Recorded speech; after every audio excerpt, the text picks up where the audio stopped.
તો આપણે પ્રભુ રામદેવને યાદ કરવા. આજે બે કડીની અંદર પ્રભુ રામદેવને યાદ કર્યા. 100 રૂપિયા આપી પ્રભુ રામદેવને યાદ કરવા.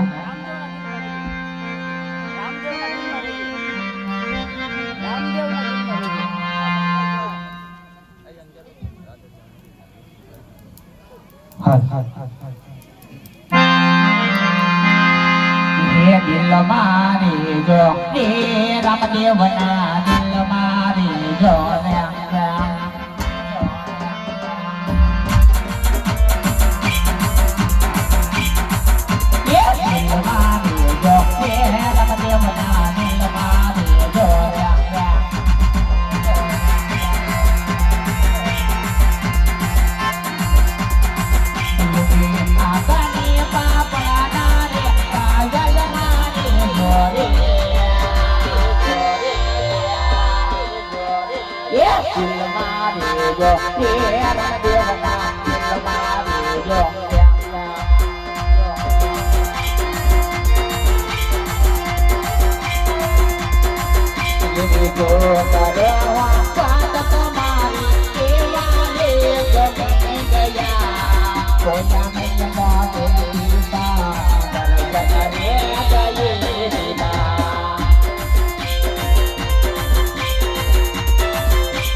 Yo